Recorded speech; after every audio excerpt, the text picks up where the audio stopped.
On this episode of the Oklahoma Breakdown with Ikard and Lehman, presented by Riverwind Casino, it has been a busy week in Lubbock, so we are joined by Texas Tech sideline reporter Chris Level to preview OU Texas Tech in the National College Football Roundup. We preview some of the best games in Week 9, including Michigan, Michigan State, and Texas-Baylor. We wet the beak with Sunday's matchup between the Dallas Cowboys and Minnesota Vikings, and we give you our winners and losers of the week. Please download and subscribe to the podcast, rate it 5 stars, and write us a good review. Follow the show on Twitter, Instagram, Facebook, and YouTube. Just search Oklahoma Breakdown on any of those, and you'll find us. All right. Our man Michael Hosty will kick this thing off. It's time for the Oklahoma Breakdown. It's a beautiful Thursday, October 28th. And you're listening to the Oklahoma Breakdown with Ikard and Lehman, presented by Riverwind Casino. Riverwind is Oklahoma City's premier casino experience, and your health and safety are Riverwind's #1 priorities. There are so many reasons why Riverwind is consistently voted OKC's #1 casino, but it all starts with their amazing variety of gaming thrills and excitement. Riverwind's beautiful award-winning environment plays host to more than 2,800 of the latest electronic games with a huge selection of table games, including blackjack, blackjack match, roulette, and Teddy Lehman's favorite, craps. No matter what your game, Riverwind has it in spades and hearts. And Fridays in October from 6 p.m. to midnight, you can win your share of $80,000 in cash and bonus play in Riverwind's $80,000 Monster Mansion of Money promotion. Drawings are every 30 minutes. If you need help finding your way, just visit riverwind.com. Riverwind Casino, still the one. Now we're recording this way early than normal on Wednesday. And it's pretty simple, Ted. I want to go to the Thunder Lakers game. That's it. Hey, I don't blame you. So if something happens Wednesday afternoon, we ain't going to talk about it because this is not being recorded on Wednesday night like usual. Please leave us a 5-star review and a nice comment. And before we get to the OU Tech stuff, Ted, birthday shout outs, man, they're coming in. They're pouring in. In a first, Brandon Carter would like to wish his cat a happy 18th birthday. The cat guy, huh? I like that. The only reason we are doing this, his cat is named Teddy. And yes, Ted, the cat is named after you. Wow. 18th birthday for a cat? Said he found the cat in Tulsa right after you guys broke a 2-year losing streak to Oklahoma State. So, yeah, the cat is legitimately named after you. So, shout out to Teddy Carter, the cat, 18th birthday. I love it. That's awesome. Happy birthday to Allison Colt. And Allison, please forgive Bryce for forgetting a card. Please forgive him. Yep, that's what guys do. Forget cards. First birthday after they got married, and he forgot a card. Ouch. It's okay, Bryce. You'll bounce back, man. You'll bounce back. And happy 9th birthday to Farrah Frisbee. Farrah, that's an awesome name. Farrah. I like it. It's like Sarah, but with an F. Farrah. Fantastic. Also, if you want to sponsor the podcast, email the Oklahoma Breakdown at gmail.com, and we'll get you all the information. Okay, to the football stuff. Ted, anything stand out to you? This is how we start every preview podcast. Anything stand out to you about what Lincoln said on the show last night that you did with him? Well, nothing necessarily, I don't think. He continues to say that he feels like there was a lot of things that, and it's someone kind of different. It's something different on every play. And even the bad plays, you feel like if someone just does one thing a little bit different, if one read is a little bit better, if one person has a little bit better technique, that it's all right there. Now, whether or not people believe that, I don't know. That's up to them. But Lincoln, he seems sincere whenever he says that. He feels like this team is really close.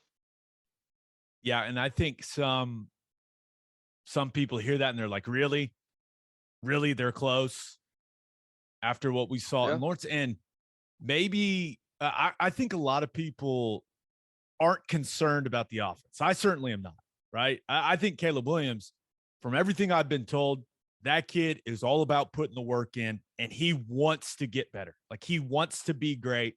He's putting the time in away from practice. Like, he's putting extra hours in because he cares. So I feel pretty good about where this offense is headed. But the way that the defense looked and, your assessment of things, how it went against Kansas, man, it seems like they're not close on that side of the ball. Now, of course, getting those 4 starters back, and it sounds like Jalen Redmond's actually going to get some snaps in this game on Saturday, but getting those guys back is going to be a huge help. There's no doubt. But man, to say that group is close, I mean, that is hard to believe, man. It's hard to believe. Yeah, it is. I honestly think that Turner Yell, the impact he has on the defense is huge. It is. You can tie directly with his absence the OU defense's slide to where we are now. He's a great tackler. He's the best tackler on the team, number one. And he's just got so much experience. He understands the defense better than anyone. And he is always in the right place, and he gets other guys in the right place. And you can't play defense well if you can't get lined up properly. And it's not as easy as you think to get lined up properly. The difference of a guy lining up, a foot in the wrong direction is you getting cut off on a play and not being able to get there, and it turns into a 10-yard gain. I mean, that's how important it is to get lined up properly. And every defense lines up different to every formation, to every motion, to every shift, every single call that you have to go through all of that, and you have to know it instantly. So just getting him back is going to help a lot. But I'm also worried about how long he stays back. Whenever you have a soft tissue injury, as we saw against Texas, it doesn't take much for it to bite on you again, and you're right back on the sideline. Nightmare scenario is he feels obligated to play in this game because of their struggles, and then re-aggravates the hammy. That is a nightmare scenario. With what they have in November, with what they have coming up after the bye week, that is something I hope that they can avoid. I mean, yeah. That would be very bad for this defense. Yeah, I agree. And, I thought Key Lawrence played pretty much better than anyone out there against Kansas. So his play, I think, is stepping up, but you still definitely need Turner Yell. You have to assume that the defense is going to play well Saturday, right? I mean, I just like to think that when people are talking as much shit as they are on this group, like, you have to, those kids are hearing everything, right? They're reading all the stuff. Like, they know what's being said about them. There's no doubt. They got to hear and see all that stuff and be like, all right, we're going to show you something like that. I just really hope that's the way they react this situation. They got to play well, man. I hope they react that way. But as well as I do that a lot of times whenever the outside impression or even the impression in-house from the staff starts to change and the delivery from coaches starts to change, and you can tell that they're frustrated and like there's this anxiety that falls over the whole defense, that guys tend to go out and play that way too. Instead of being confident and feeling great about yourself and going out and flying to the football, not really worried about making mistakes, you're aggressive. Whenever things go bad, you get tentative and you start to worry and you start to maybe not take as many risks, which can be good, but it can also, keep you from making plays. And we've seen fewer and fewer plays over the last couple of weeks. So I hope that's the case, that we've got a group that's confident, angry, and goes out and proves it. Yeah. And then offensively, it'll be interesting to see if Mario Williams and Mike Woods are able to go. Lincoln didn't sound very, very confident in that when he addressed it in his presser. And they've had these scenarios where they've been hopeful that guys don't practice all week, but they're able to play. And that is not where you want to be. I mean, this isn't the No. NFL where it's like, okay, yeah, that guy's making $10 million. He didn't practice all week. All right, let's go play the game. That's it.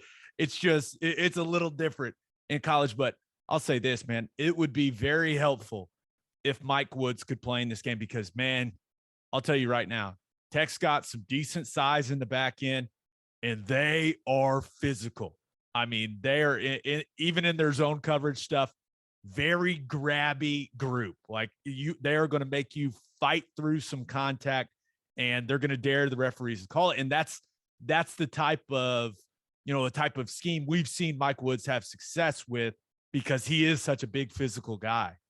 Mm-hmm. No, he's got those good strong hands too.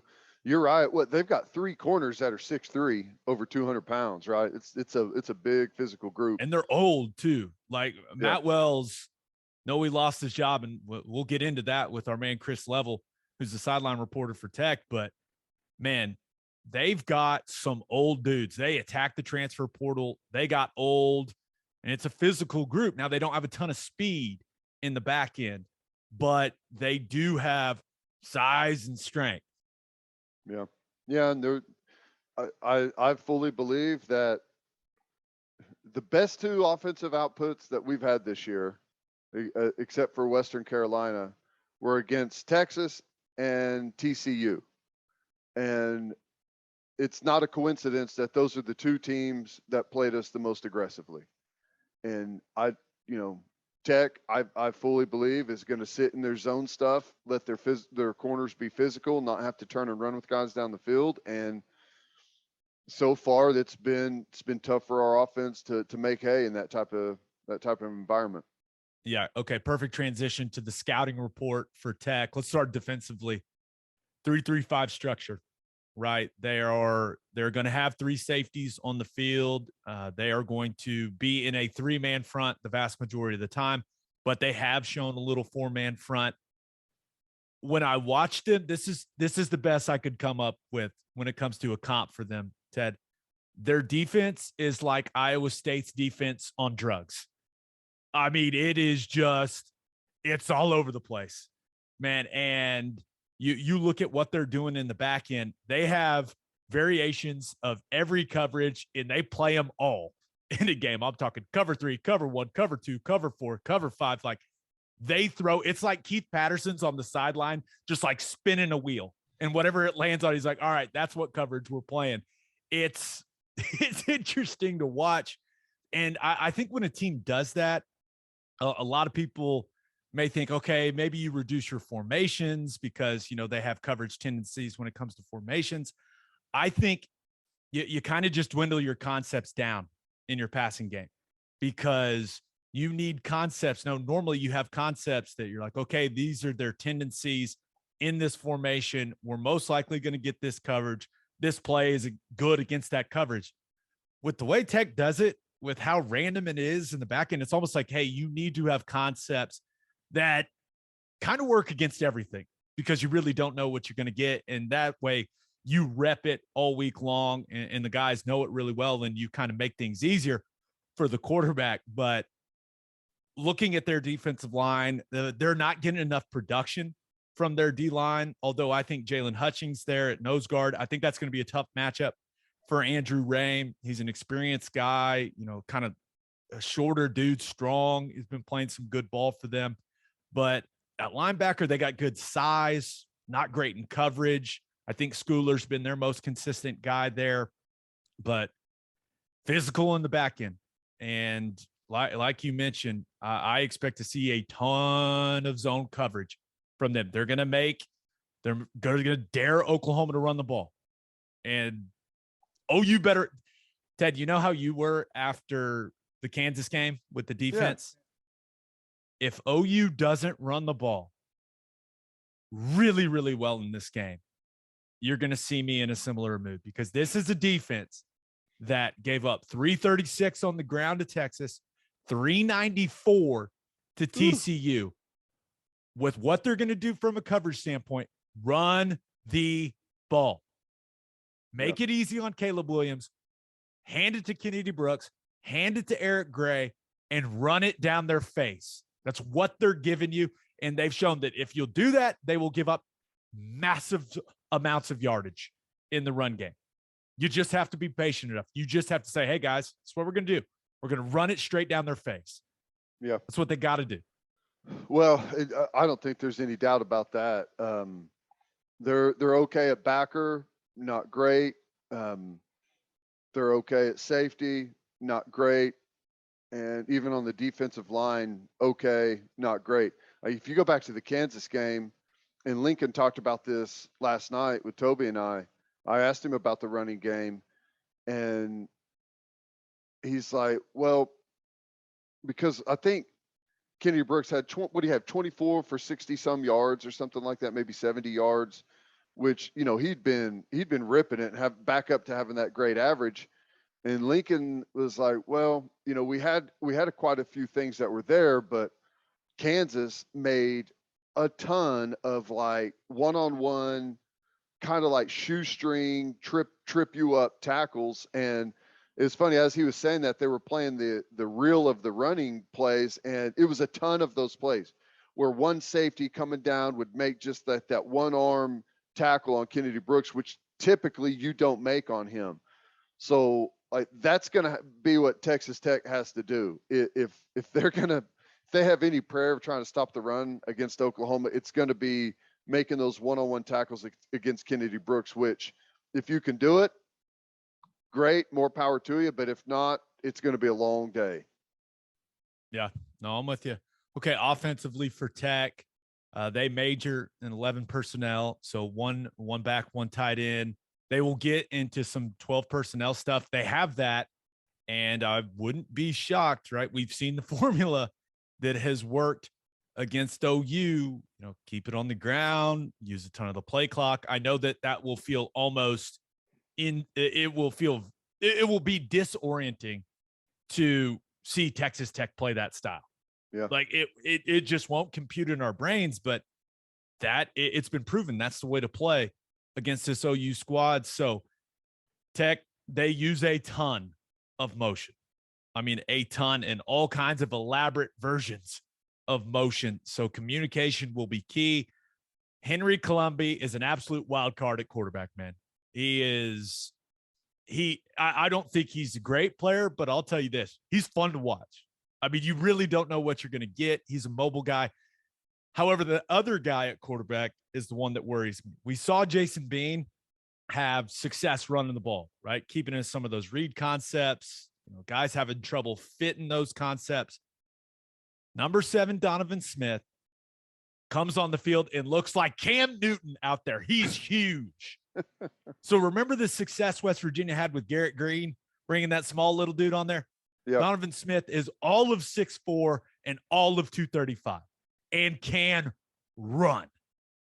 I'm a little concerned about what they can do with him in the game, Ted. I'm not going to lie. Little concerned. Well, especially I'm glad that it doesn't happen, but it's also frustrating to watch coaches like not learn from previous games. Like if Sonny Cumbie has learned from watching previous games against Oklahoma's defense, like 3 or 4 yards is okay. Just to grind it out, run the football, move the chains, go for it on 4th and 1 or 2. That's the formula. We've had, I think, 23 4th downs attempted against us, and the next closest in the Big 12 is like 7 or 8. So like people go for it on 4th down a ton. So if you just run the football and do it in small chunks, you have a great chance of success. And yeah, it's going to be worrisome. I imagine he plays quite a bit. And, whenever you look at some of the things that they do, it's a lot of what we've had success, or have not had success with, rather. The quick, I mean, they gave it to Ezekama on a quick, I think like the 2nd or 3rd play of the game against Kansas State, and he took it to the house. Kansas killed us with the quick. they'll do some stuff getting guys to the outside, one back power on the inside, pulling guys, some gap scheme stuff. I mean, they've got a pretty good running game, and they've gotten healthy at running back, which is, it's worrisome. They run about as many RPOs as you can run. And it's interesting to watch on tape because their offensive line, they're adequate. I mean, they're plenty good. And now they've gotten a couple guys back. They're a little healthier. It's weird watching them because they do not get a ton of movement at the line of scrimmage. They just kind of cover guys up. And when they cover them up, they just grab and hold them and they don't let go. And I think it has a lot to do with how many RPOs they run because they don't want those guys getting down the field. Like there are so many RPOs called in this offense. So it's really interesting to watch. And it's weird because the offensive line, when I watch them, I'm like, man, this isn't a dominant group. But then I look at it, I'm like, well, they're doing a really good job of getting in people's way, though. So they got a better O-line than Kansas. I mean, there's no doubt. So did you see how they run the power where they the puller doubles on the six technique? It's almost like a power, and he's shuffle pulling, and it's like if he sees some daylight, he can hit it in between the front side double team, or he can kind of swab the C gap for the tight end if some color is shown, or he can go all the way around. So it's going to be hard to fit because gap schemes typically, you know where it's going to hit. It's a different play. So like when he pulls around, if he pulls around and comes in and blocks a backer, that's fine. We all gap accordingly.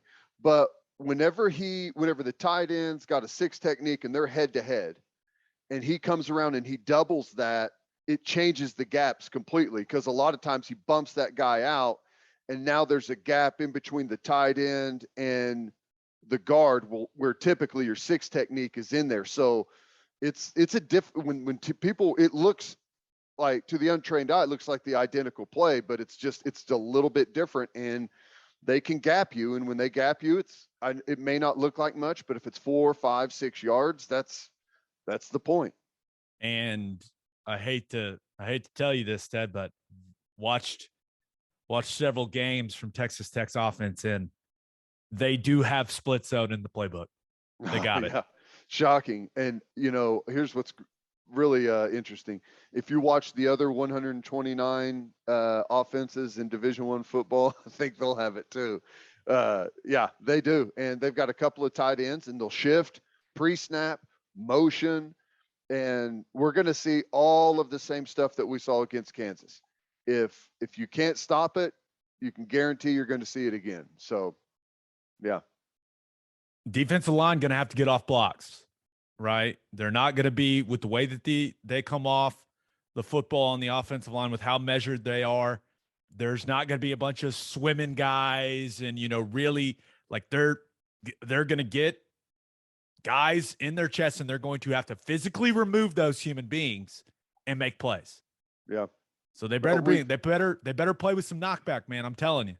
Yeah, they need to. And I'll be interested to see how much we move and stunt guys. I imagine we'll still be doing that, but because of all that movement, I think our defensive line plays way too high. Agreed. And they're already smaller guys, which you can be a smaller defensive lineman and be great, but your technique has to be on point. And we're just way too high for our size. We're tall. Like when Isaiah Thomas is playing inside, and I'm hoping that's when Redmond gets back, he doesn't have to do that nearly as much. But at 6'5", like 270, that's not what you want to be on the inside. If you're going to be 270, you need to be like 5'10".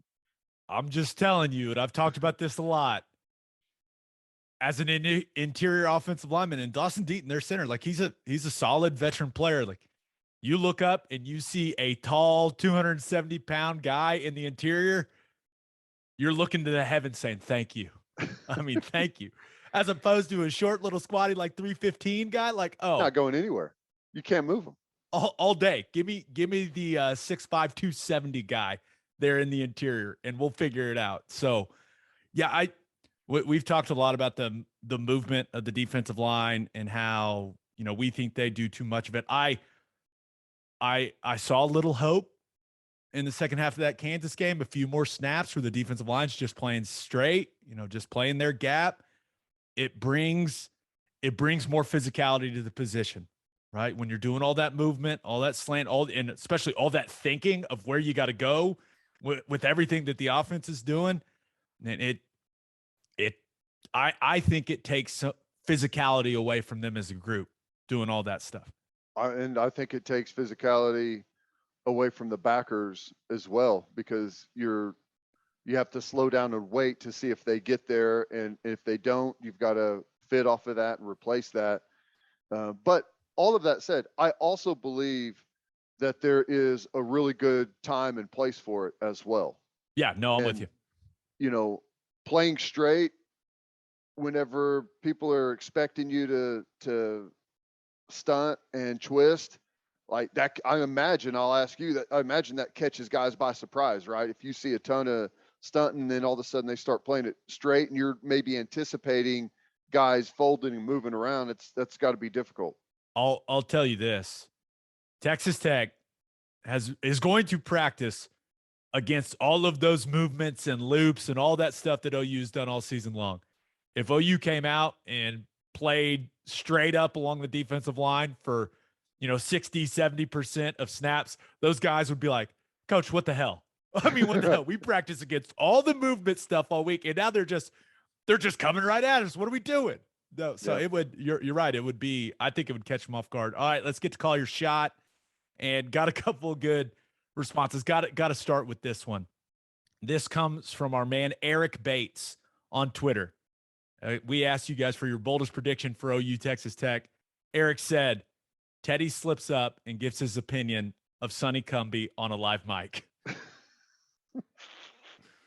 Sonny Cumbie, interim head coach. I believe we said at one point that the way that he utilized or didn't utilize his underutilization of Jalen Reagor when he was the offensive coordinator at TCU, I believe we said it should have been punishable by the law, that he should be in prison for how he used one of the most dynamic players in college football that season.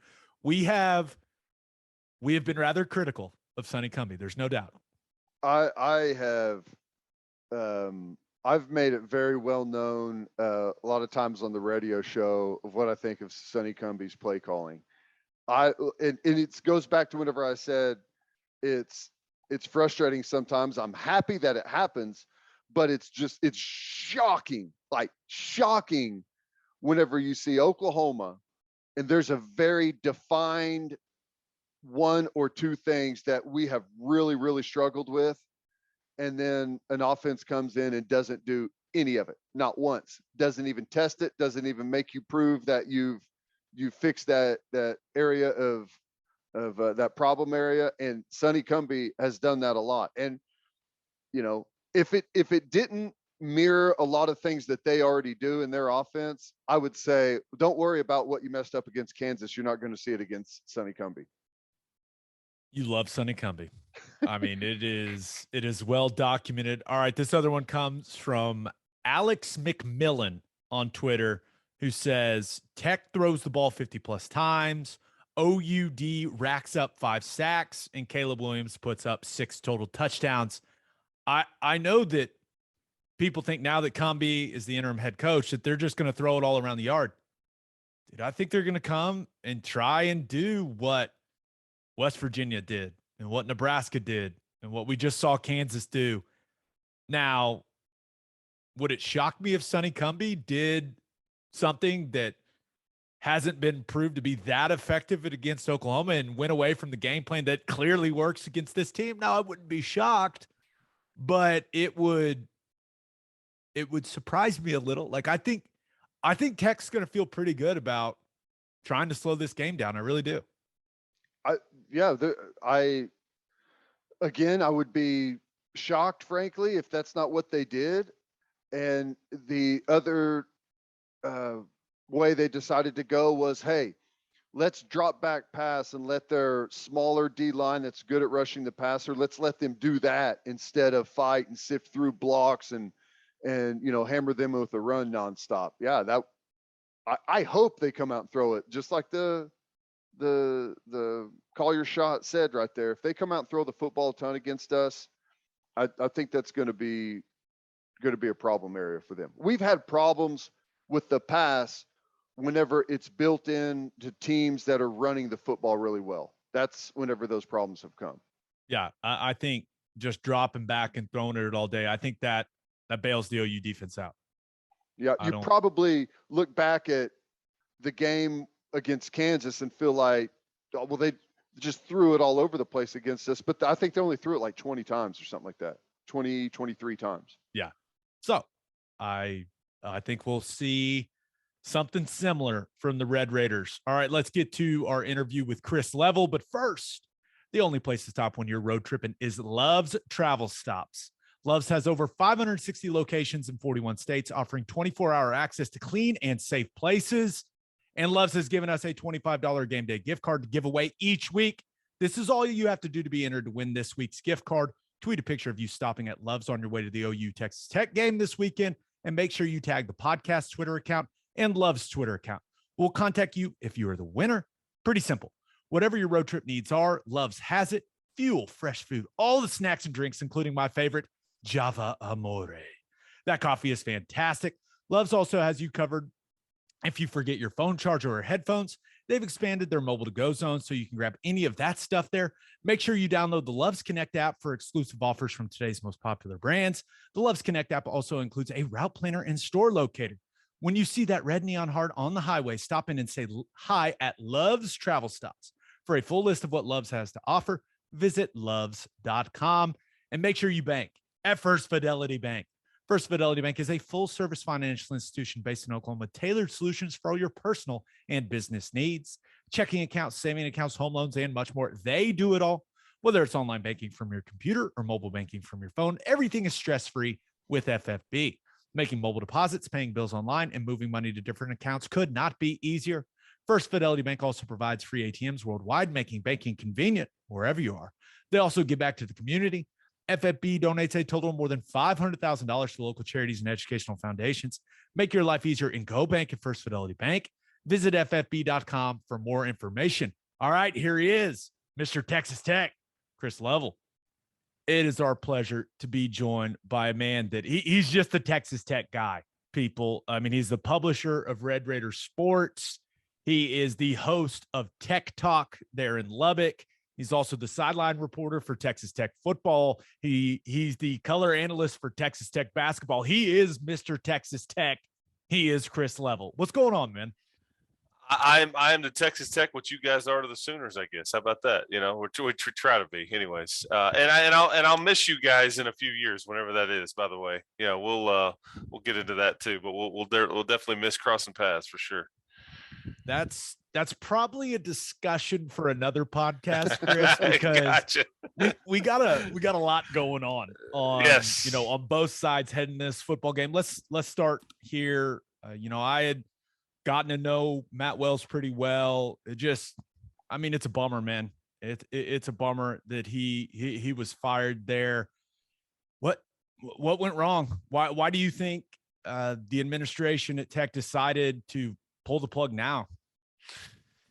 Yeah, this is the part of the. I walked into the office yesterday, and I'm over there a lot because of broadcasting part of things and it, just didn't know if I was going to understand the mood when I went in there, and it's like some are frustrated, some are confused, some are very upset and emotional and all that stuff. And I said to somebody, this business or this sport would be so much fun if they didn't keep score. If you just got to do all the traveling and you got to compete, but it's like there was no results and everybody just got to kind of live in this bubble, but that's not how it works. They keep score.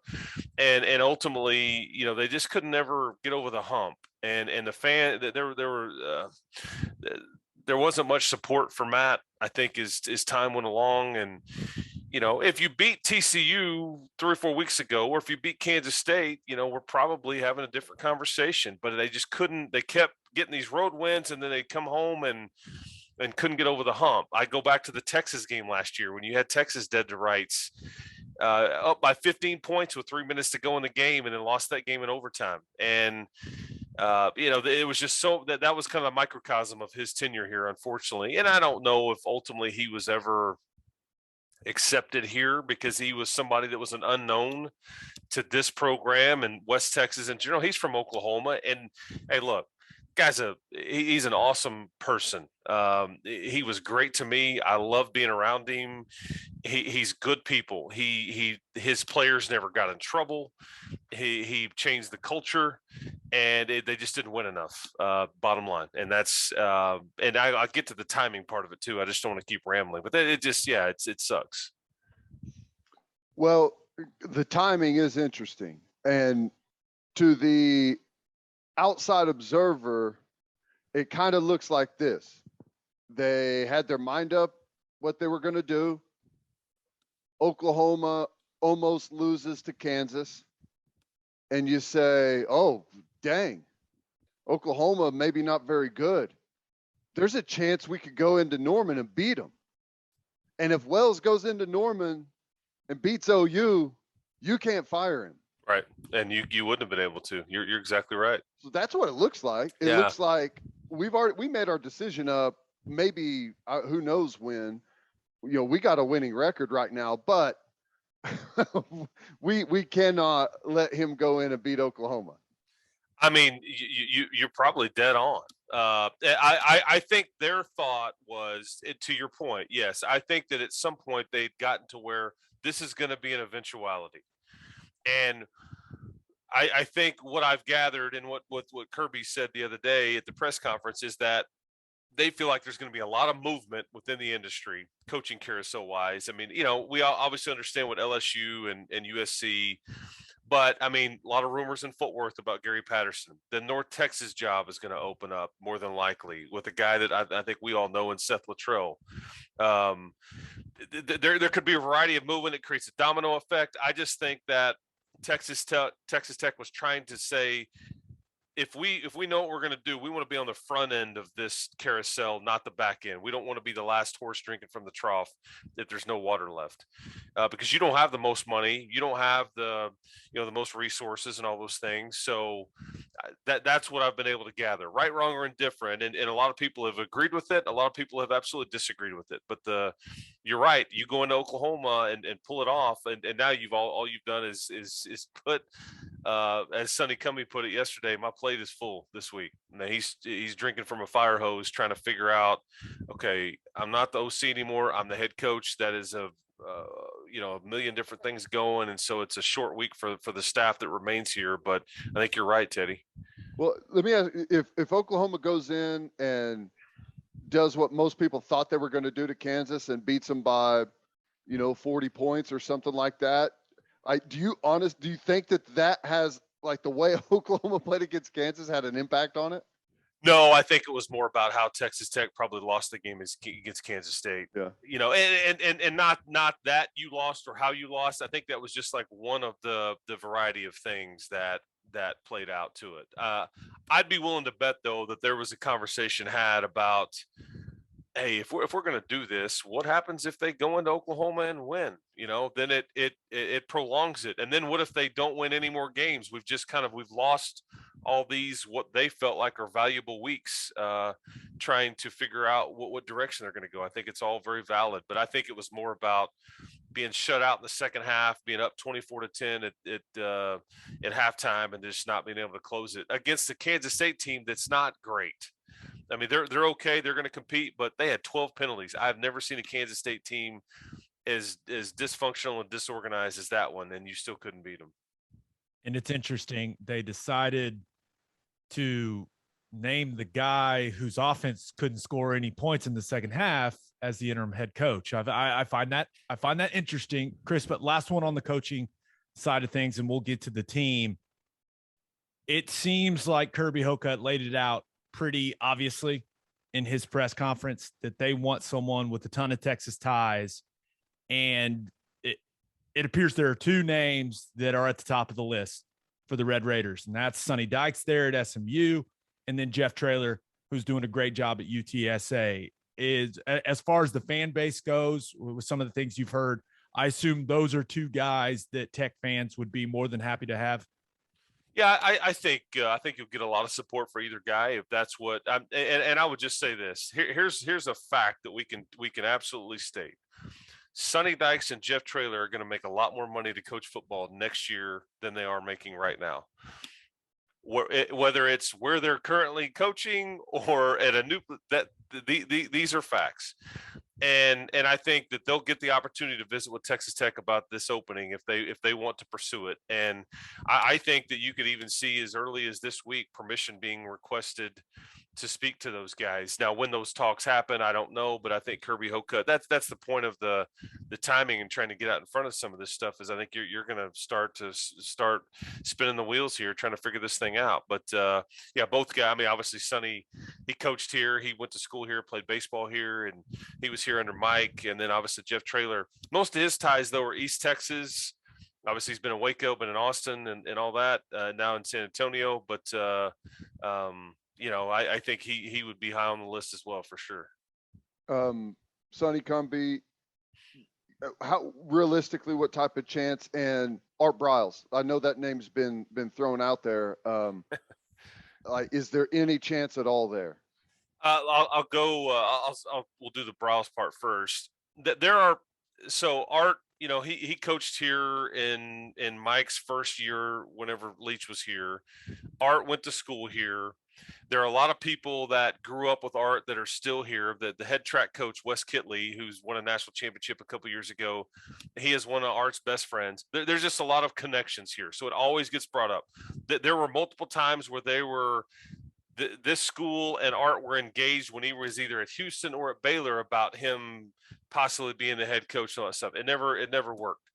So now we fast forward, and I think I would say it this way. There are some people that would say, you know what, I just want to win. Okay. I don't think he did anything wrong. I want to win. There's other people that say, I'll never support this university another day in my life if you put him at the helm of the head. So, and I say that to suggest Kirby Hocutt stood at the mic the other day at the press conference, and he said, we want somebody that will unify the fan base. How can that be Art Briles? It just can't. I think Art would work for far less than what other people would command. I think that he's a really good football coach, but there's a lot of baggage you're going to have to work through from a PR standpoint. And I just don't know if you're willing to even go that route or thinking that would unify the fan base, because it would be very split. So I don't, and I think the same can be said about Kendall Briles because of his last name. It's interesting because Kendall Briles and Jeff Levy were on that staff in Waco too, and they're at Arkansas and Ole Miss kind of rolling along, and they're not ostracized like Art is. But the whole thing is, I think, a hand grenade that I just don't think you want to mess around with. Yeah, and then with Cumbie, real quick, I don't think he's a candidate. Like say right now, if they rattle off 2 or 3 or whatever, I wouldn't rule it out. And Sonny, you know, Gabe, you mentioned that they didn't score a point in the second half. It was a bad second half. I think that it's frustrating. Part of Matt's tenure is identified here by never having a healthy starting quarterback. And I think Sonny's backup quarterback and Henry Colombi, he really kind of came back down to earth and just played terrible in the second half. And Sonny took a lot of the brunt of that too. I didn't call enough good plays. We didn't put him in a good enough position, but he didn't play well. But Sonny's got a great personality. He's very well respected, and he's all about this place. Played here. I mean, think about Sonny Cumbie. He came here as a walk-on. He was on scholarship. He was a starting quarterback. He's been a position coach. He's now been a coordinator. Now he's the head coach. And oh, by the way, he's done some of the stuff that you guys have done. He was on the radio broadcast team for about whenever the Harrell and Crabtree year. So he's checked about every box. He's a skeleton key, I guess, for Texas Tech football, if you will. That is pretty funny. Okay, let's talk about the team a little bit. You mentioned Tyler Shutt going down with the collarbone, and now it's Henry Colombi. And OU fans saw him last year against Texas Tech, and he played a pretty good game. against the Sooners. Kind of a wild card at quarterback, brings mobility, not afraid to take some chances, maybe is the best way to put it. What have you seen from him since he's taken over at QB, Chris? Yeah, so here's the fascinating thing about what they're doing, because we'll get to Donovan Smith here in a second, because you're going to see him at quarterback as well. He's hard to miss, Chris. He's Yeah, massive. He's a big kid. But Henry, when he first came in, I think he was really cutting it loose and throwing the ball down the field and playing free, and I think as time has gone along, he's gotten a little bit more conservative. I don't know why that is, and some of this is that those 3 safety looks that every defense in the Big 12 has given you, and keeping everything in front. But that's what unfortunately, you saw him cut it loose versus Texas. You saw him cut it loose at West Virginia. But like at Kansas State, it was very timid and conservative, and he wasn't sure of himself, and it cost them. But he's a Florida kid. He's got a lot of confidence. He's very mature. He's old. He's got the respect of his teammates. And I wonder if, like, with this news, if he and kind of the team just say, you know what, pressure's off. We have nothing to lose here. Cut it loose, have fun. So what if we turn it over? So what if we get beat bad of trying this or that? I don't know, but I haven't seen this much. But Donovan is going to play too, and he does it in the middle of series. There's a package of plays. They've expanded it as time has gone along. He comes in the middle of series. He doesn't start a series. He doesn't start a quarter per se. It's just intermittent. It's red zone. It's short yardage, and now it's starting to be more open field. But yeah, he's about 6'4", about 235. And they're starting to let him throw it a little bit, and he's a pup. But his dad is the running backs coach, DeAndre Smith. So it's been fun watching his dad on the sideline, kind of watching his kid out there running over people. So it's it's a weird deal at quarterback right now, but they miss Shuck for sure.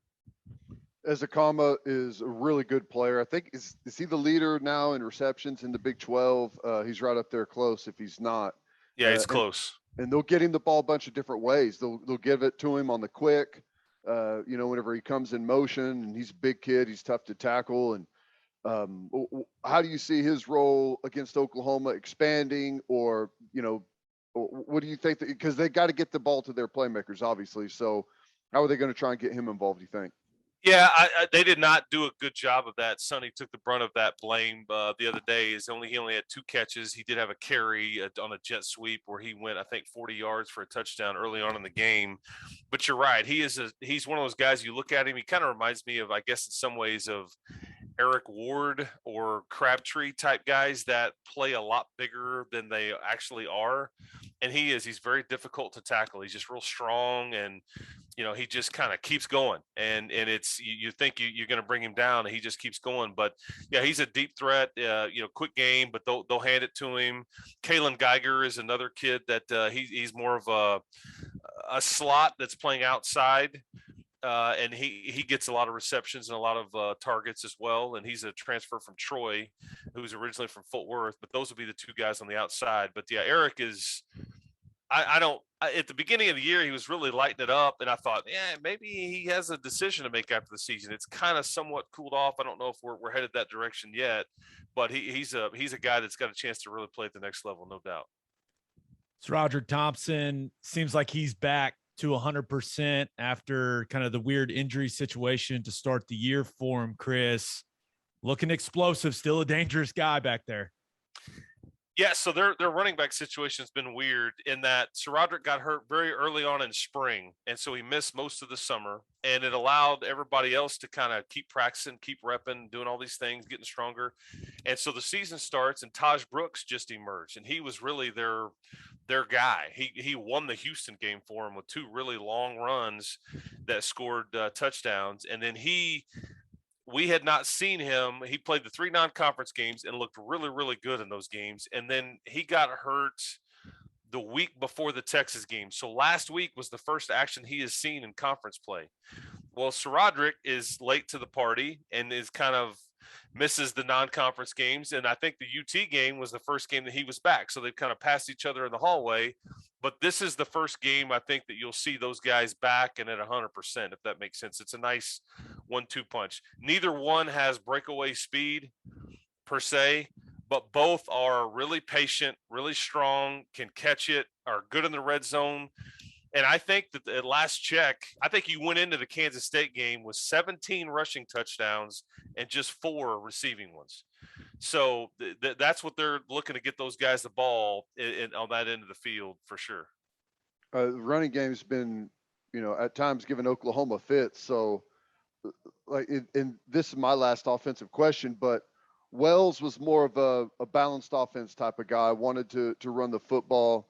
Cumbie, obviously he'll run the football too, but more of that passing background. Do you think that Wells' influence over the offense is maybe going to lessen now, or are they going to stick to what they've done? I think Matt was really good about telling Sonny, you do your thing. It's your baby. I'm here to help if we want to go for it on 4th down, if we're going to punt. I mean, those kinds of decisions, but he really let Sonny handle it. And I think that people started to grasp this in the spring, but I mean, TCU led the Big 12 in rushing yards per game last year at 220 yards a game. I think it was 219. So this has been what Sonny really wants to do. He's very tight end oriented. There's a lot of motion, but they really want to run the ball. And I think that if anything around here, crazy, but some people are like, man, we wish you'd throw it more. So I feel like I don't know what world I'm living in, because in here in Lubbock, that was the norm for so many years. Like throwing it 40 times was just like, that's what we did. But now but the running game's working, and here's the problem: it did not work last week. You get 2 rushing touchdowns early in the game, but then Kansas State really limited you in the open field, and that's ultimately what cost you that game. Is just couldn't get the running game going, whether it was scheme, inability to break tackles, whatever. But I know they'll be looking to try to get that established. Well, I didn't watch the game, but I went back and looked kind of through the play-by-play to see how it ended, and unless it wasn't documented right, their last chance to go down and win the game, they didn't even throw a pass, right? Got sacked. Yeah, he did not. And that was one of the last things Matt Wells said to me, and I'll remember that. I went into the conference room in the football building after it was over. I had to interview him for the broadcast. And after we finished the interview, he just said, how did we not get the ball off on the last play to give ourselves a chance? And I just was sick. And then knowing what we know now, it's just tough. But yeah, they got sacked on back-to-back plays. Henry Colombi just trying to not make a mistake, but didn't even give yourself a chance to win on the last play. No, it was a 4th and 16, I think. So unlikely, but still throw it up, see if you get a PI, something. All right, Chris. Well, what's going on with this defense? They are perplexing. You see some games, right? The West Virginia game, they go on the road. They hold West Virginia under 100 yards rushing. Solid performance. You saw what they did against Kansas State. I know they lost the game, but I thought they did some really good things at the line of scrimmage along that defensive line. And then you've got the Texas game where they just get absolutely gashed, give up 336 yards on the ground. And then you've got the TCU game where it was even worse. Almost give up 400 yards rushing. Just what is this defense, man? Yeah, it's frustrating. And they've had a few injuries at safety, and they switched to this 3 safety look, and they've had a bunch of injuries at their middle safety. That certainly has compounded the problem, but they just haven't been consistent. And I think that's been frustrating, because I mean, they played well in Lawrence, which I wouldn't have even thought that was a big deal. And then y'all's game last week, it's like, I mean, Jason Bean was terrible versus Texas Tech. And then all of a sudden it's like, they have a pulse against Oklahoma. So I can't figure this league out, for one. And that's part of it, because it's just, some of it makes no sense on a week-to-week basis, but they're running primarily a 3-down front. They're multiple. You'll see Keith try to, line up 2 defensive linemen and sometimes 5 defensive linemen. And it's just a variety of things. They're trying to, their best players are their 2 linebackers, Enrico Jeffers and Colin Schooler. I think, and so those guys show up but I think the injuries at safety is certainly caused problems because they had what they felt like was a really good safety in Marquise Waters. Muddy Waters is what his name. Came from Duke, senior, all that. He gets hurt early on in the Texas game, and it really hasn't been the same since. And he was the leader, the alpha on the back end, lining everybody up. And so that's where the inconsistency started, and he's out for the year. So I would say, not to blame it on injuries, that's part of it, but I think they only had so much personnel, and he was a key cog. But and they'll be missing some guys this weekend defensively. So it will not be an easy task. What's the corner situation look like? Obviously Oklahoma, people have played us really soft and forced us to stay underneath, but whenever we get a chance, we do like to take some shots in one-on-ones. What's that corner matchup going to be like? Yeah, they have DeMarcus Fields. They have Rashad Williams. They have a kid named Malik Dunlap. The 2 of those guys are transfers, one from NC State, one from UCLA. And then obviously DeMarcus Fields has been in this league for several years. They're just solid players. I think DeMarcus Fields is even somebody that would have a chance maybe to catch on with an NFL camp at some point. He's a good player. But, yeah, I mean, this is the name of the game is everybody keeps everything in front. And when you see man-to-man on the outside, you take your shot if you get it, and you try to, let your guy go get it or get a penalty or whatever. But it's like the league has just changed in front of our eyes. It's wild. And all these limited possession games, by the way, I will just tell you this. I've known Lincoln for a long time too. I watched his press conference yesterday. It is fascinating to me. And this is the world y'all live in. It is absolutely fascinating to me that he's answering questions about what's wrong and how bad this Oklahoma football team is. I'm like, man, we are in different. The fans want people's head right now, man. I mean, I'm like, did I miss something? I mean, and I get it. It's all a beauty contest. Oklahoma's not only supposed to win, they're supposed to win by a lot, but he's just smiling. He's like, yeah, I don't think we really have a disconnect, but we're 8-0 last I checked. And I'm just thinking, I mean, what is going on? Trust me. Chris, I'll say this. We haven't thrown fuel on the fire, but I don't think Teddy's breakdown of the way that the defense played against Kansas helped anything. That's what I'll say. I got you. I understand. It's funny. Toby and I were laughing last night. Like on the breaks of the Lincoln Riley TV show, we were making a list of OU's worst wins, like most disappointing wins. And it's funny that you've got a list of wins where you look back and it's like, oh my God, that game was just miserable, but you won it, right? I mean, trust me, a lot of people would be loved to live in that world. It just cracked me up. And I just thought that was funny. I was like, because again, at the time I'm watching this, I'm living a completely different situation here. Yeah. And so, yeah, you take them however you can get them. But anyway, I just thought that was cracked me up.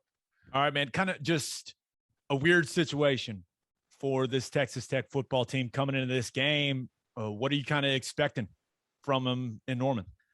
Yeah, this is a tough one. It's an emotional one. It's I will say this. I'll be surprised if they don't play really hard for Sonny. This is an impossible situation in some ways. Hey, you got a short, because keep in mind, they had a practice and a team meeting on Sunday. Matt Wells was still the head coach. He didn't find out until mid-morning on Monday, and typically Monday is their huge game planning day. Well, okay, you meet with Matt, then Sonny is told, then the staff is told, then the team is told. All this stuff takes time, and then you have to process it. And, oh, by the way, there's a game Saturday at 2:30 on national television against a top 5 team at their place.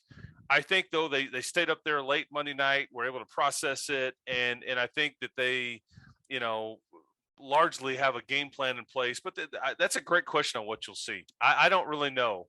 It makes it kind of curious to me, and that's why this is why sports are so much fun, because there are these situations where you're just not sure how kids and people will react to adversity like this. And they could do everything from turn it into like a game like the West Virginia game and be in it until the end, or it could be a situation where like this just overwhelms them and they just don't handle it well either. I don't know.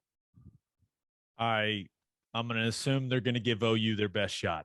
That's just I think that is the theme we have seen this season. So excited to see you, Norman, man. Appreciate the time. You're Mr. Texas Tech, Chris. You're the best. Hey, thanks, fellas, both of you. Seriously appreciate it, man. You guys do good work. I listen to you both all the time. So thank you very much. Thanks, man.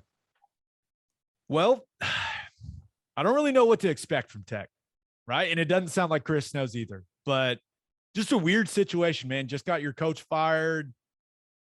I don't know. I really don't know what version of Tech we're going to see, but I think you got to assume you're going to see the best version of them, right? I feel like that's what the Sooners always get.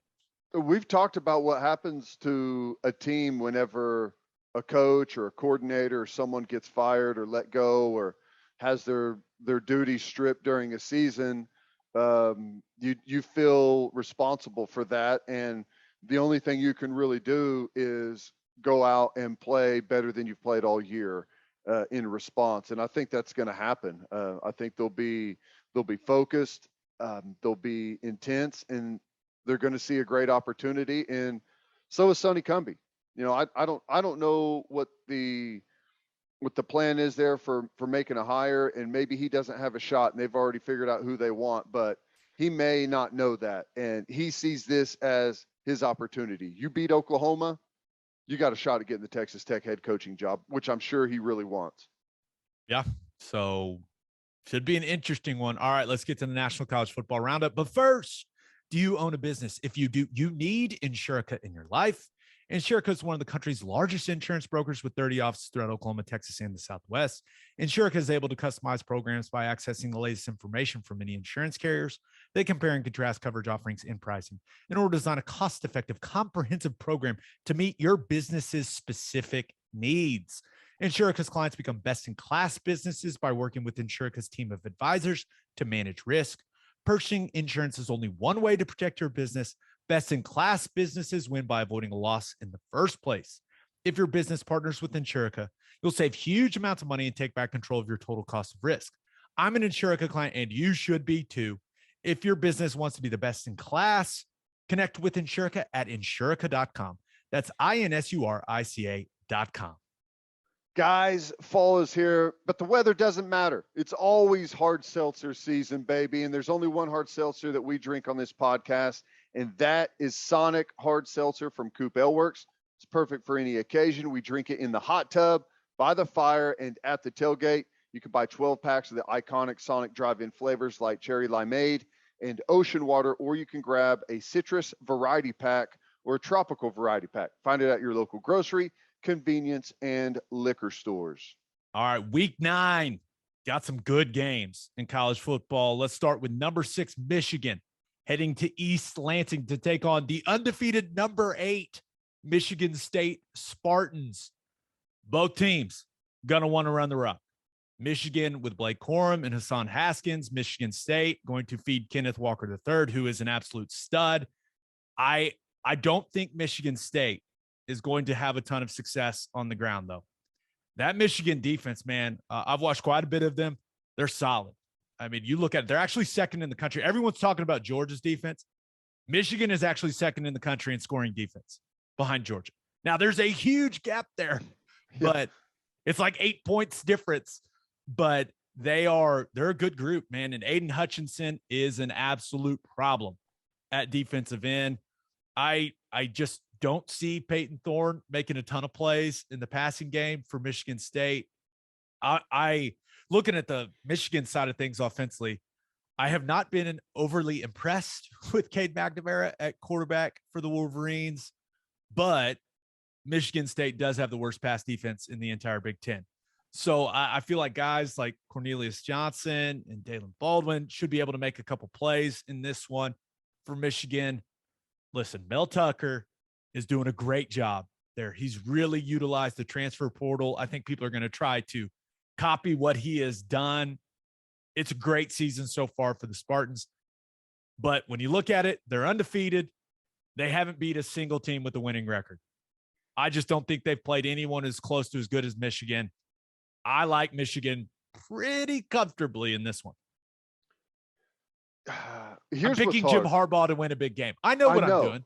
That's the hard thing is I agree that pretty much everything in this game tells you Michigan. But Harbaugh and Michigan's record in big games, top 10 teams, it is not very good at all. I think Mel Tucker gets it done. I'm taking the upset here. I just being at home, there's something to be said about a group coming together and playing better than maybe what they envisioned.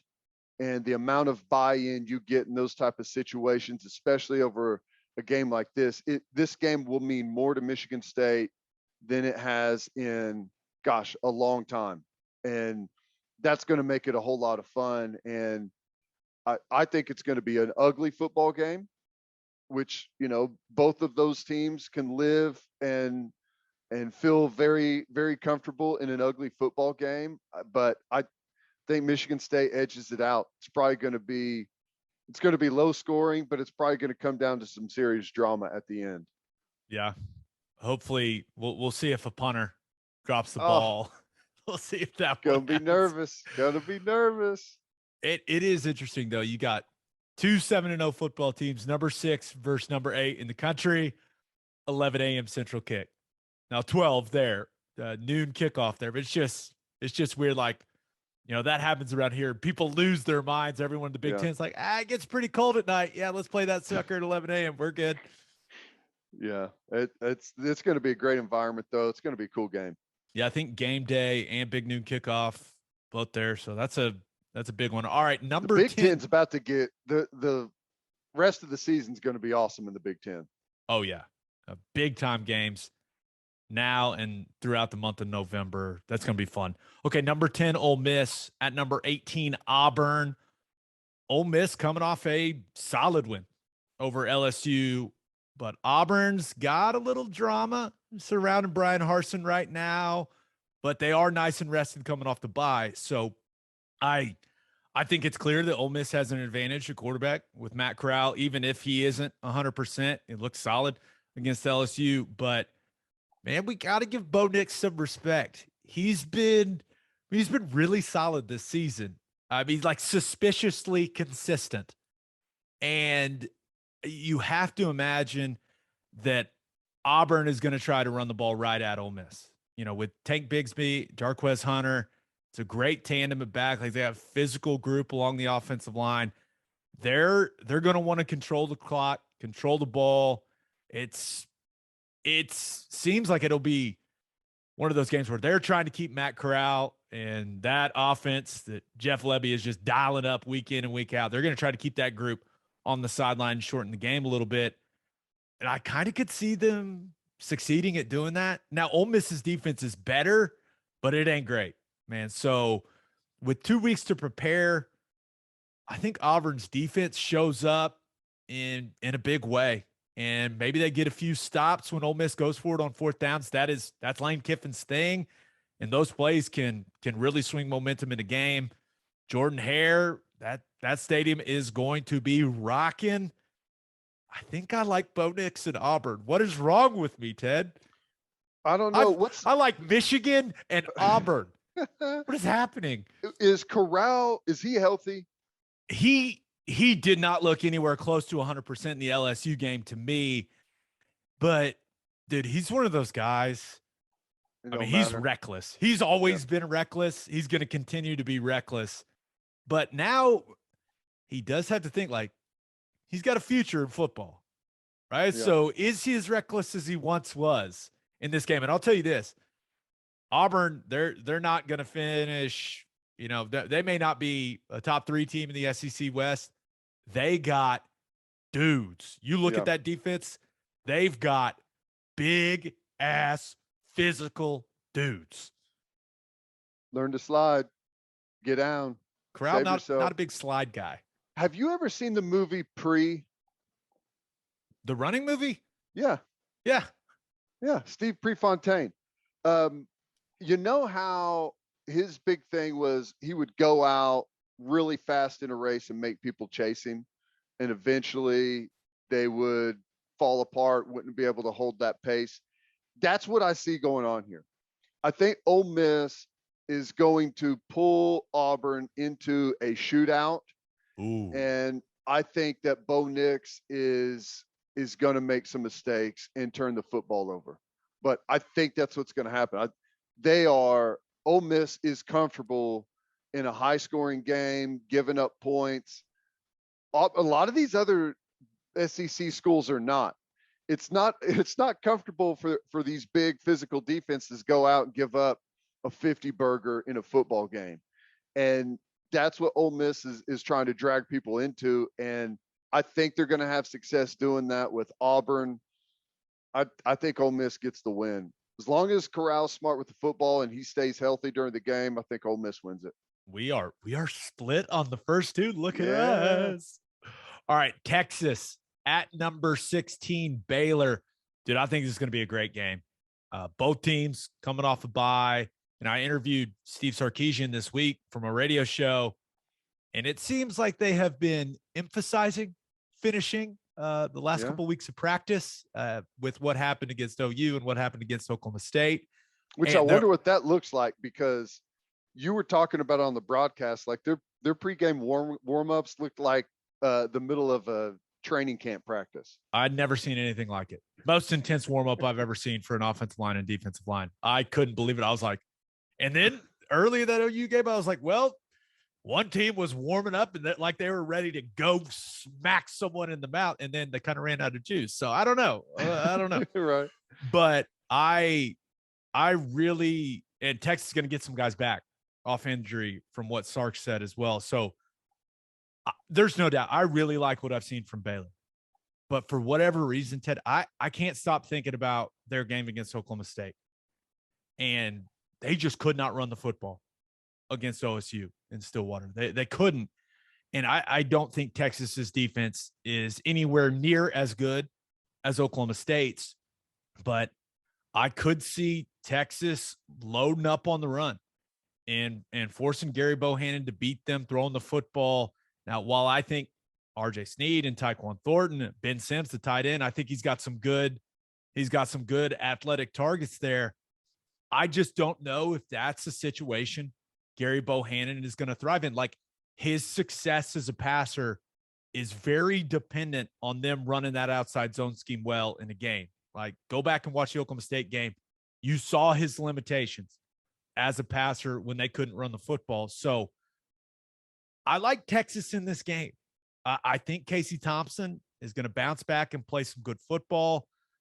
Texas is going to have the best player on the field with Bijan Robinson. Now, it is my hope, Ted, that we get some one-on-one matchups between Bijan Robinson and Jalen Petrie. Jalen Petrie, for those of you that don't know, he plays nickel for Baylor.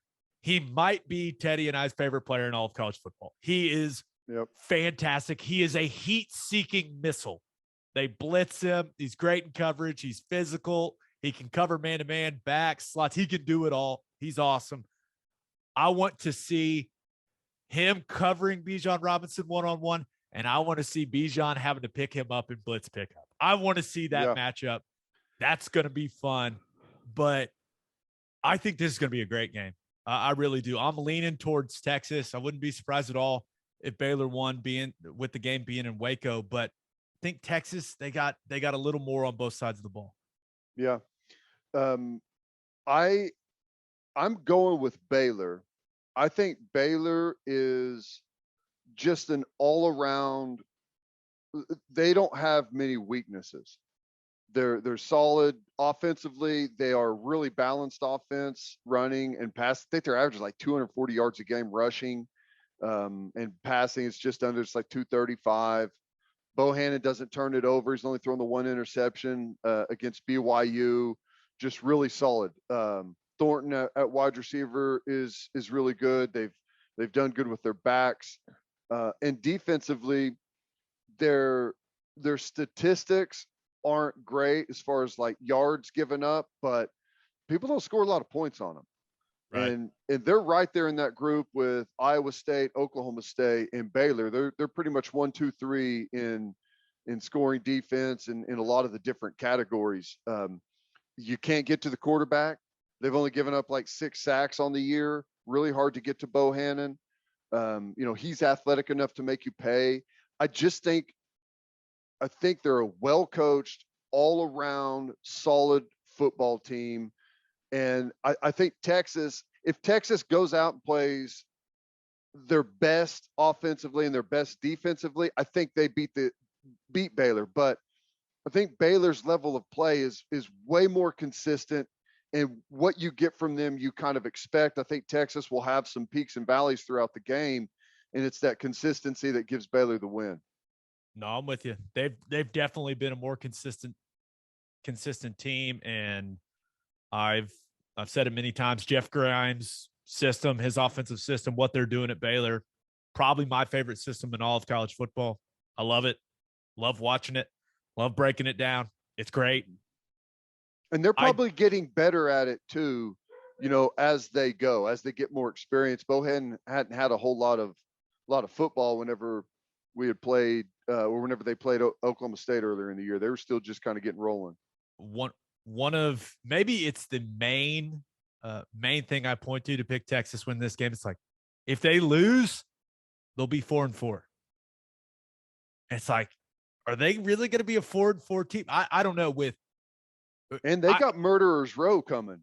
Yeah, and I'm choosing to think that the team we saw against Oklahoma in the first half and the team we saw in the first 3 quarters against Oklahoma State, like that Texas is going to show up and that team's going to show up and put 4 quarters together. I don't know why I think that's going to happen. I think I'm an idiot for thinking it's going to happen, but it's just the way I feel, Ted. So we are a podcast divided, sir. 3 for 3. We're on opposite sides. Oh, this is the content. But my picks have sucked this year, by the way. Just I was about to say, warning. If anyone, I would lean. Anyone. Yeah, I would lean towards siding with me in this situation from what we've seen this season. But okay, last one. Don't got to spend a lot of time on it. Number 20, Penn State at number 5, Ohio State. Penn State have any chance, man? I mean, James Franklin's name is being mentioned for all the jobs, and he's clearly locked in. He only said his focus was on Illinois twice in his press conference when they're playing Ohio State. That was so weird. But their run defense, and I do think Penn State's defense has been solid this year, but their run defense got exposed against Illinois.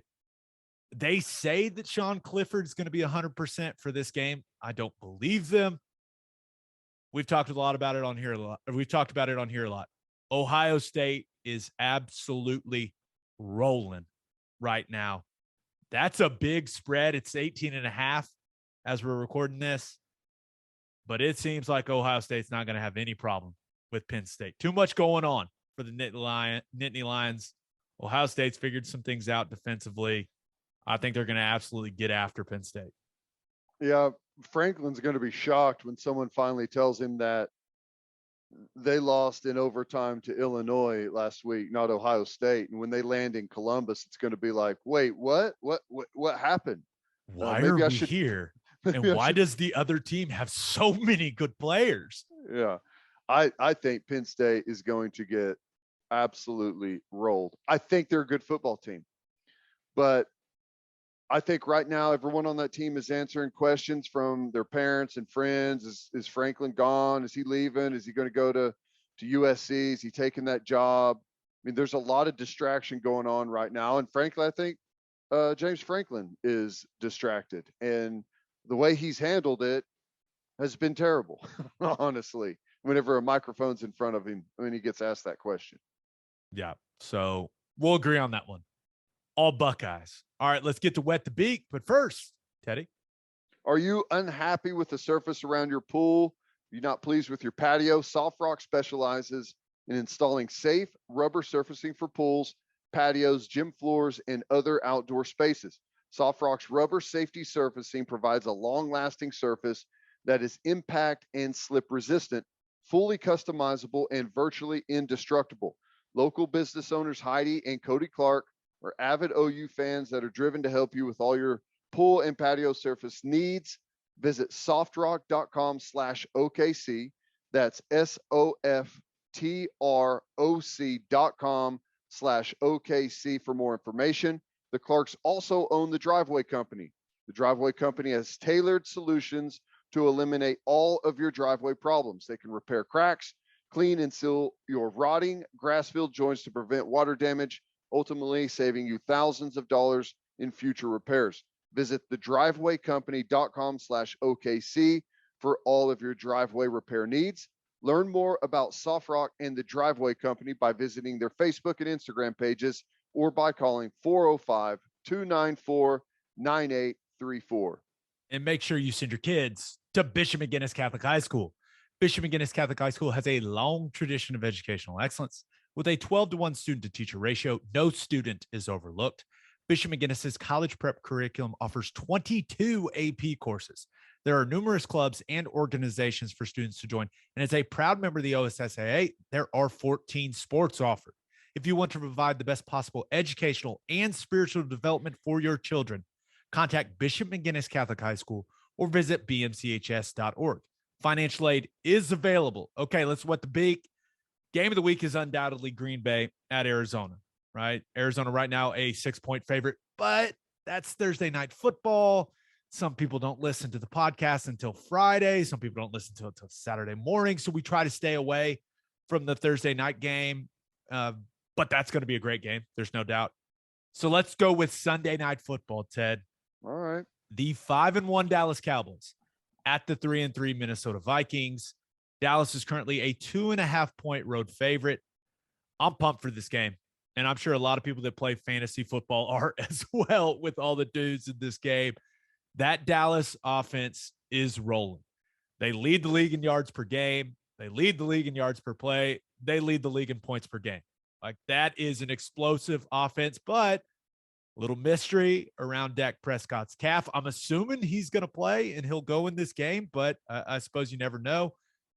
He's got all the weapons. Now, Zeke Elliott looks like himself. CeeDee Lamb, Amari Cooper, Dalton Schultz doing some really good things at tight end. They activated Michael Gallup off IR. Now we'll see if he's able to go that quickly, but they're probably getting Lyle Collins back at right tackle. I don't know if they'll start him over the Steele kid or not, but he's off the suspension. However, Minnesota's defense, man, they get after the quarterback. I mean, they're tied for the league lead in sacks. Like, that group, Danielle Hunter looks like a fictional character at defensive end. It's just absurd, but I think that Minnesota's offense is going to make Dallas's defense look a little like we expected them to look expected them to look more often, at least, because Dalvin Cook is a dude at running back. Adam Thielen, Justin Jefferson, that is a hell of a combination wide receiver. And Kirk Cousins he's playing really well. I don't know what else to say. Like, Kirk Cousins has been really good so far this season. Now we'll see if Trevon Diggs can get Cousins to throw him one. 7 Number interceptions. 7, 8. He's got 7 now. It's absurd. Keep the streak going. But I think this is going to be a really good game. And when you look at Minnesota, like the record, the 3 losses they've got to the Bengals, who turns out are a solid squad. They lost to the Bengals by 3 in overtime. They lost to the undefeated Cardinals by a point.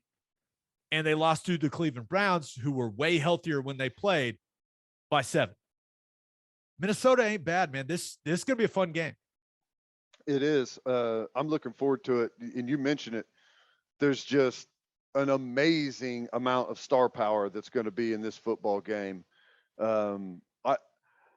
I think Dallas, if Dallas is healthy, that's who, if Dak is healthy and that calf is fine, I'm taking Dallas to win.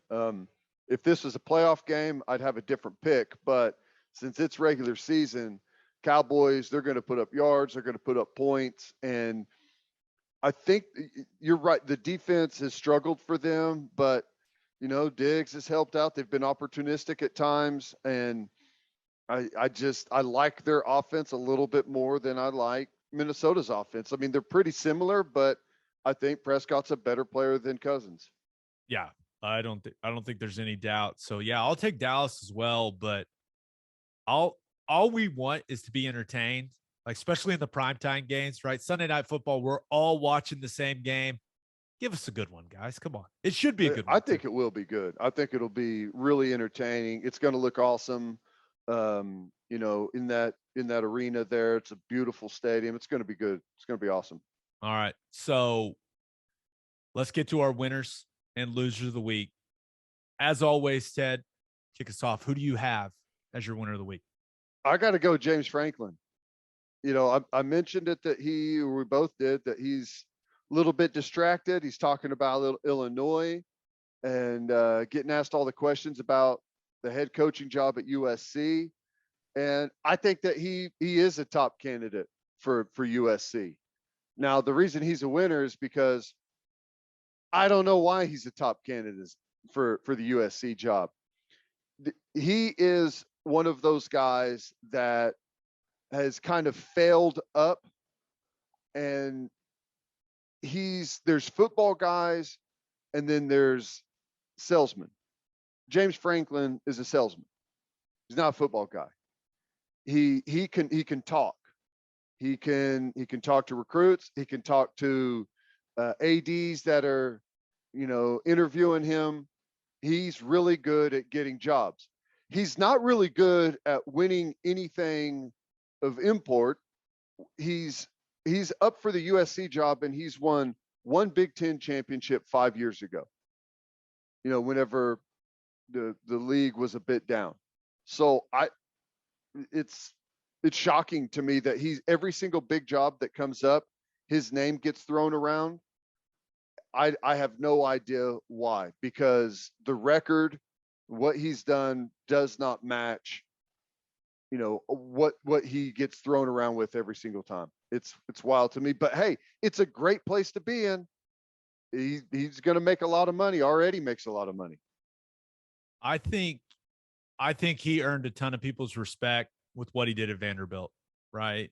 His second and third year there, back-to-back 9-win seasons at Vanderbilt. That's hard to do, man. It just is. It's hard to do. And I think a lot of people look at his time at Penn State and that he's had 3 11-win seasons. Like, that's pretty damn good. But I think some people are like, well, if Ohio State wasn't there, like he would have more Big Ten championships. I think a lot of people are like, well, they aren't Ohio State. He's done a pretty damn good job, though. So I am with you. I'll say this. I have talked to a lot of people over the last couple of years that have said something very similar about James Franklin, that he is not an X's and O's guy, really, that he's kind of the figurehead. He's really good with the media, says all the right things, but he really doesn't get in deep with. There's a place for that. Yeah. There's a place for that. Like, not everyone's Nick Saban, right? Head coach and mastermind. Not everyone's Lincoln Riley, but is that enough for USC to get back to the level that we expect from that program? Or do they need someone that is more like, hey, forward-thinking football guy, that type of situation? I don't know, but I do think he's done a solid job recruiting to State College. It should be a lot easier to recruit to Los Angeles. Now, I say that, who knows, but I do think he'd be a good fit at USC, and I think he would embrace the celebrity that comes with having that job. Yeah. I think he would. I think there's no doubt. But yeah, he definitely has a car salesman feel to him. But if you take last season out of it, right, the COVID year where I think, what were they, 4-5? He's been pretty damn solid at Penn State. I mean, those first 2 years weren't great, but they've been pretty good. So Yeah, well, and it really it depends on who USC can get. You know, if they're serious about, you know, trying to be back and go and win a championship, they have to get a coach that's serious about going to win a championship, not serious about positioning themselves for the next opportunity, or, you know, and that's what I get from Franklin, and maybe I'm a bit hard on him, but like, they're going to have someone that, like, there's a reason you go play for Saban. There's a reason you go play at some of these places, because it's a pipeline to the NFL. And I mean, USC's a sleeping giant. I mean, you know, there are some issues there. There are some problems that are going to be tough to work through. And I think one of the biggest things is how long we've seen them just kind of screw around at the head coaching position and not be serious about the head coaching position, because I think it tells me a lot about the university. I don't think the university is serious about football. I think that he's going to be the next guy there at USC, right? It's like all signs are pointing to him taking that job.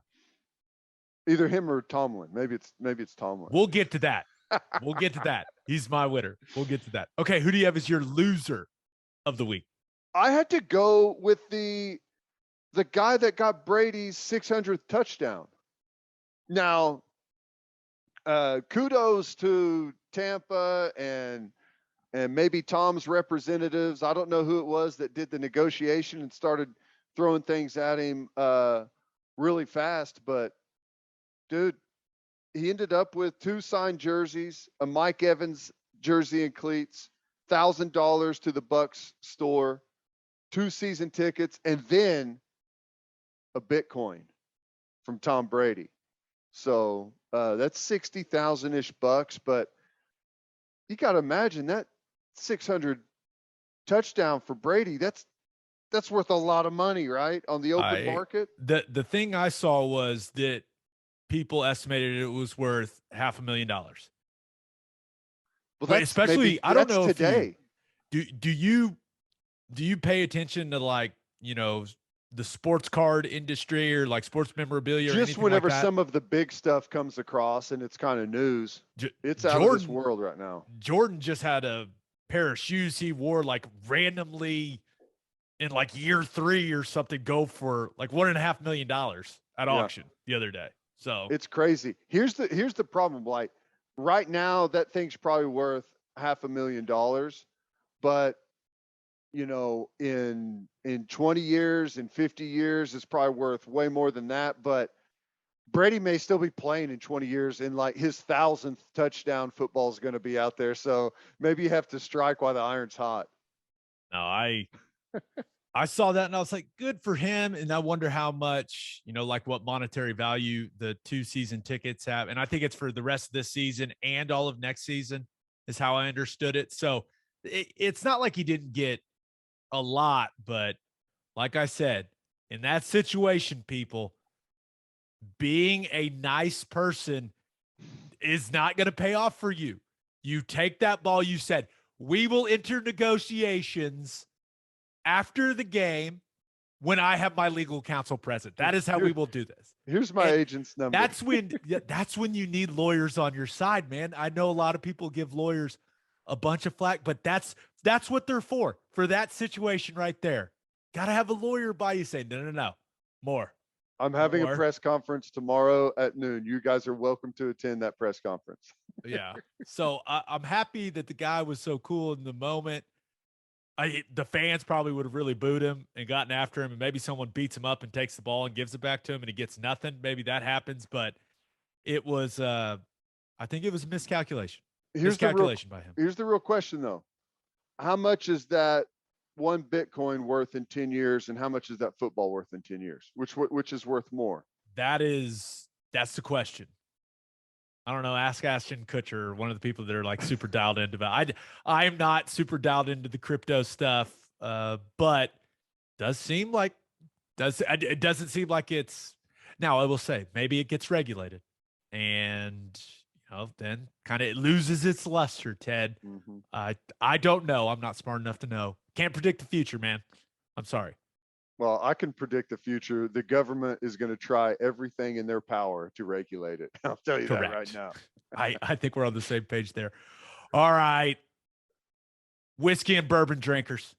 Stop what you're doing. Head to your favorite liquor store and buy some Balcones products.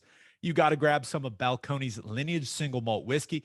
It was just voted one of the top 20 whiskeys in the world by Whiskey Advocate, and you'll be shocked by how affordable it is. Also, you got to snag some of Balcones Baby Blue Corn Whiskey. It's made from blue corn. That's the fancy corn, and that is why it has won more than 25 awards. Last but certainly not least, you got to buy some of Balcones Pot Still Bourbon. Its big flavors make it the perfect bourbon to drink year-round. In 2012, Balcones won the Best in Glass competition, beating brands like Johnny Walker and Macallan, and became the first American distillery to win the competition. This stuff is the real deal, people. If you love great whiskey and bourbon at a great price, then Balcones products are the only way to go. The whiskey may be made in Texas, but the owners are from Oklahoma. To find a liquor store that has it, visit balconesdistilling.com. All right, for my winner of the week, thought about going with Mike Tomlin, right? Because I'll say this. I've always really liked him. He's done a great job in Pittsburgh. Guy has never had a losing season in Pittsburgh. He was the youngest head coach to win a Super Bowl back when they won it. Now that I don't know, that just Ben Roethlisberger, he doesn't look great. I understand that, but Tomlin's still a hell of a coach. And for whatever reason, people are throwing his name out there for college jobs. And he shut it down the way that you shut it down. I mean, that press conference, him answering that question, what did he say? Never say never, but never. It was amazing. And the other line was, there's not a booster with a big enough blank check. I thought the way that he handled that, especially with everything that comes along with being a college coach now, man, I thought he handled it beautifully. It was awesome. Yeah, I don't know how you could. The money is very similar in some places in the NFL. It's even better, but I don't know how you could go from the NFL and what is required there to college and what is required there. College is an absolute nightmare. NFL, you're a football coach. That's all you do is football. So yeah, that is, you're right though, man. I love that. And I love Tomlin. He's one of my favorite head coaches in the NFL. Absolutely love that guy.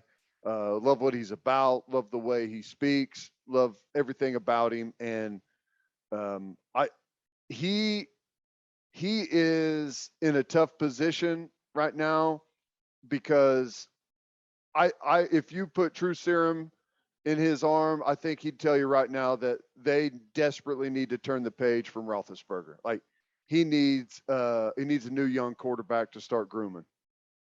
Yeah, no, I'm with you, man. It's sad seeing Big Ben look like that. But Ted, the winner of the week, Oklahoma softball and Love's Travel Stops. Now we are recording this Wednesday morning. By the time people listen to this Wednesday night, it will have been announced that OU's softball team is getting a new stadium. It's happening, people. It's happening. Oh. I didn't play a big role in this, but I played a small-ish role. But Patty Gasso has built the juggernaut of college softball, and they deserve to have an elite facility in Norman, bigger seating capacity. Yes. Locker room, all that stuff. Top of the line. Yes. What else do you want? I mean, it's got everything, baby. Oh, that's great. That is so awesome. Fantastic. I've seen the mock-ups of what the proposed stadium is going to look like. That is awesome. Some suites up there too, I believe. It's a beautiful facility. So yeah, our friends at Love's dropped some serious cash. Yeah. That's what I'll say. Serious cash. And I think that all OU fans are incredibly proud and love supporting the softball program. It's the best in the country. It's one of the best programs in all of college sports. When you look at the level of consistency that has been established under Patty Gasso, the women that have played there deserve it. They had a hand in this. The women that are playing there now deserve it. The women that will play there in the future deserve this. Let's go. I love that because, we've talked about it before. If you go or when you go to the SEC, our facilities are, as they sit right now, way down the list in softball in that conference. There's some unbelievable facilities out there. A&M has an amazing one. So yeah, this is much needed and I love it. That's fantastic. Yeah. So before everyone else. Now, when everyone listens to this, when we publish the podcast, people will know all the details and, the square feet and all the stuff and the capacity and all that. I didn't want to get into all of that stuff, but yeah, it's pretty sweet, man. And I will say awesome. The A&M stadium did come up in the discussions. It was like, it's got to be better than A&M. It's got to be better than A&M. I love it. Yes. So now so you awesome. can start because they host the SEC softball tournament in Tuscaloosa, I believe, at Bama's facility. Now it's our mission to get that thing to Norman. Yeah, let's do it. That's awesome. Yeah. So I love congratulations to Patty Gasso into the softball program. You deserve it. You earned it. Let's go. Okay, my loser of the week. Thought about going with Bally Sports, man. They already don't air any of the OU football shows we do at the correct times. And people tweet me about it all the time. They're like, hey, where's Coach's Corner? Where's Lincoln's show? Where's the huddle? And I'm like, I don't know. I don't work at Bally Sports. I don't know what to tell you. But Ted, I almost lost it because the Thunder were actually winning on Tuesday night against the Warriors. And the game shifted in the third quarter. The Warriors made a run, but we couldn't see any of it because there were technical difficulties from Bally Sports. And I was like, it literally lasted 15 minutes. Couldn't watch the game live. That's why I have cable. I still have cable. What is their problem? I don't know. How can we help? Maybe that's the question. It's like, what? Help us help you. Because right now it's a shit show at times. The fans are getting mad, man. Well, why do they keep screwing it? Are they just screwing up the Oklahoma end of it, or is it all of their stuff? I have to assume it's all of their stuff. Gotta be. Right? Wow. It can't just be the OU stuff or the Bally Sports Oklahoma stuff. I don't know, man, but I think Fox threw like a glitch in the system whenever they sold everything to them. It's like, have fun with this, guys. Good luck. Good luck with the regional sports networks, guys. But yeah, man, we'll buy it back for a fraction of the price. It's like Shea Gilgeous-Alexander is cooking, and I don't get to watch it. I don't get to watch Josh Giddey run up and down with that beautiful hair, great court vision. Like, what are we doing? Dort had Steph Curry in the torture chamber, and I didn't even get to watch it for 15 minutes. Ridiculous. Get it together. Let's go. But my loser of the week, and by the time, game 2 of the World Series will be happening on Wednesday night. But, man, my loser of the week, it's got to be Atlanta Braves pitcher Charlie Morton. Ouch. I mean, you talk about – now, he's a winner and a loser, I guess, but mainly a loser because he doesn't get to pitch in the World Series anymore. He took a comebacker straight to the leg in the second inning of Game 1 of the World Series. And I was actually watching it. I like watching the World Series. I like the drama of it. And when it happened, I was like, oh, man, that couldn't have felt – like it hit his leg so hard that it ricocheted right to the first baseman for an easy out. And I was like, oh, man, that had to really hurt. Well, turns out it actually broke his fibula in his right leg. That is so crazy. Like, so clearly that sucks for him, but he did keep pitching. So I want to show that man some respect, right? So he takes it to the leg. He ends up throwing 10 more pitches there in the second inning, struck a guy out, got another guy to line out, and went into the dugout, sat in between the innings, came back out for the third, and on a broken leg, sits Jose Altuve's little ass down, strikes him out, before he realized, like, the last pitch of the at-bat, he's like, oh, my leg really hurts. Yeah, that's because it's broken, Charlie. Now the Braves got the win, but it's going to have a big effect on the series, them not having him the rest of the way. But I will say, when a baseball guy does a tough guy thing, I'm going to show him some respect. So bravo, Charlie Morton. That was pretty badass, man. Dude, smashing your shin on something is one of the most painful things. I can't even imagine how bad that hurt. Just had to be so brutally painful. Have you ever been like someone's leg swings and whips into your leg on the football field? Oh, It is just like the most excruciating pain ever. And I imagine that was probably worse. Like that, like such a direct impact. Oh, brutal. Tough guy. Tough guy. Proud of you, Charlie Morton. Not great for the Braves, though, but hey, I don't know who people want to win that. I know a lot of people still don't like the Astros. I don't care at all. I just want to be entertained. Like, give me the drama, people. The Braves are due. I want closer games than game one. Yeah. Game one was that's not the vibe I'm looking for. That's not what I want. We'll have some good games. I'm sure of it. All right. Episode 159 in the books. We'll have a new podcast that'll drop Monday morning. Of course, we will recap OU Texas Tech. Just a reminder, you can hear Teddy from 2 to 6 on Sports Talk 1400. You can 94.7 The Ref. It's 94.7 The Ref now, people. Sorry. You can hear me from 3 to 5 on Sirius XM, Big 12 Radio, channel 375. Hope you all have a great rest of your week. Have an awesome weekend. Until next time, we appreciate y'all for listening, and do what you always do, Oklahoma. Take care of each other.